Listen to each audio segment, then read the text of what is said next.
एक समय की बात है, हिमालय की खाड़ी के किनारे एक छोटे से शांत गांव में राहुल नाम का एक युवा लड़का रहता था।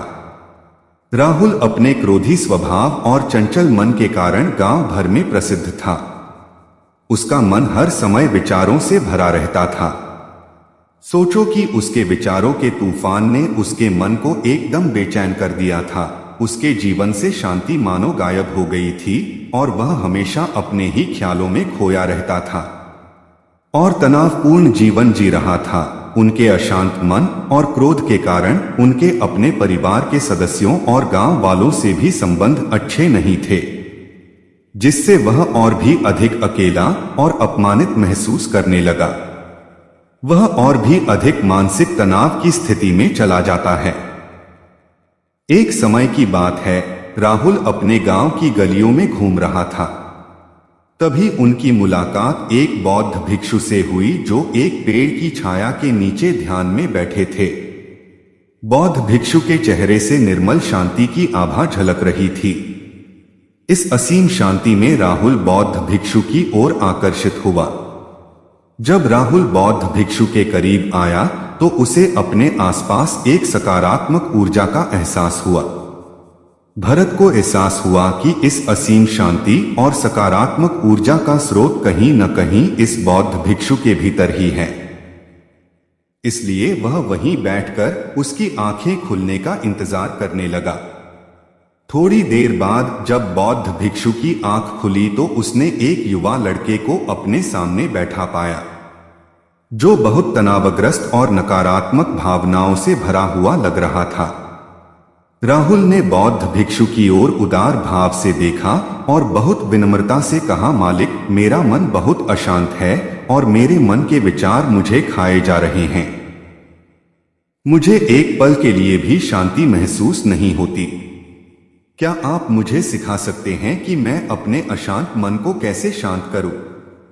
बौद्ध भिक्षु ने राहुल की पीड़ा को समझते हुए करुण दृष्टि से देखा और कहा, मेरे प्यारे बच्चे, मैं तुम्हें एक कहानी सुनाना चाहता हूं। इस कहानी में मानसिक शांति और खुशी के रहस्य छिपे हैं। क्या आप कहानी सुनना चाहेंगे?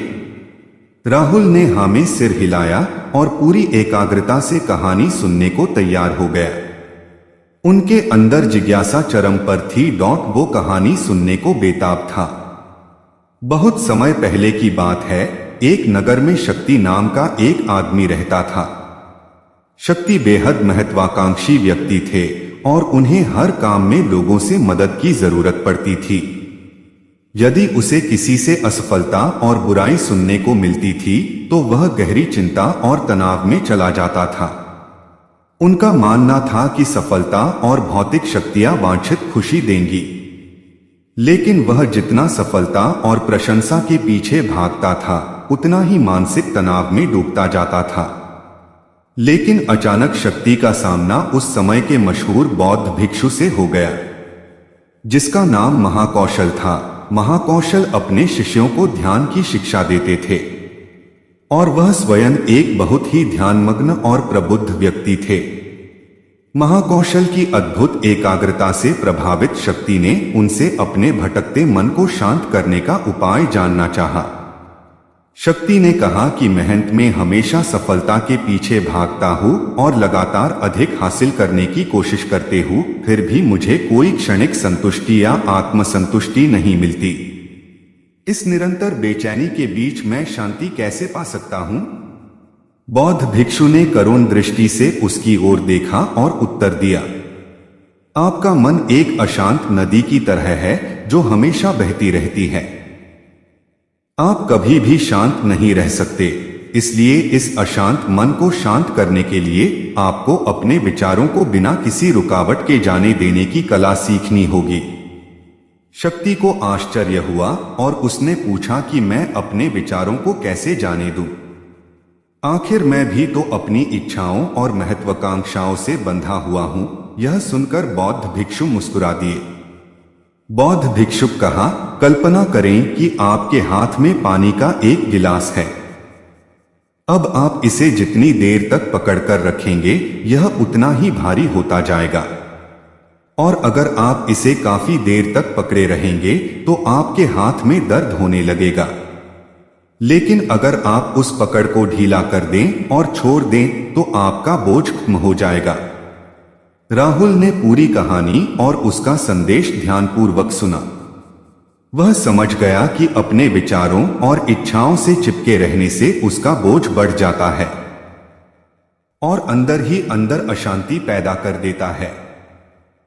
अब राहुल को कहानी का अंत सुनने की उत्सुकता से प्रतीक्षा थी। कहकर बौद्ध भिक्षु ने कहानी जारी रखी।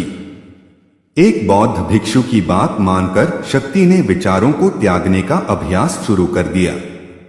वह बिना किसी पूर्व निर्णय के अपने विचारों और भावनाओं को आते और जाते देखता था। अब उसने विचारों को पकड़ना बंद कर दिया था। विचार उठते थे और अपने आप चले जाते थे। धीरे धीरे उसे यह एहसास होने लगा कि उसकी इच्छा और भावना ही सभी दुखों का कारण है। जैसे जैसे शक्ति ध्यान में गहरे उतरते गए, उन्होंने पाया कि वर्तमान में जीना ही आंतरिक शांति का एकमात्र स्रोत है। वह खुद को वर्तमान में स्थापित करके अपने मन की निरंतर बकवास से छुटकारा पा सकता था। धीरे धीरे शक्ति का मन एक शांत झील की तरह हो गया जो बाहरी दुनिया को अपने अंदर प्रतिबिंबित करती है। उन्होंने जीवन की सादगी में संतोष को अधिक महत्व दिया और भौतिक संपत्ति के प्रति अपना लगाव छोड़ दिया। जैसे ही शक्ति में ऐसे बदलाव की खबर लोगों के बीच फैली, दूर दूर से लोग मार्गदर्शन लेने आने लगे। लोगों को विचारों को मुक्त करने की कला सिखाना और उन्हें अपने भीतर शांति खोजने के लिए मार्गदर्शन करना, वह लोगों के बीच शांति और ज्ञान का प्रतीक बन गया। शक्ति और साधु की कहानी समाप्त कर महाकौशल बौद्ध भिक्षु कुछ देर और फिर कहा कि अशांत मन को शांत करने का अभ्यास आत्म जागरूकता से शुरू होता है। अपने भीतर उठने वाले विचारों का निरीक्षण करने के लिए प्रतिदिन कुछ समय निकालें। उन भावनाओं पर ध्यान दें जो आपके मन में आती हैं और देखें कि वे कैसे आती हैं और आकाश में गुजरते बादलों की तरह चले जाएं। राहुल ने आंखें बंद कर लीं और बौद्ध भिक्षु के कहे अनुसार अपने विचारों का अवलोकन करने लगे। जैसे ही उसने अपने भीतर उठने वाले विचारों पर ध्यान देना शुरू किया, उसे इसका एहसास हुआ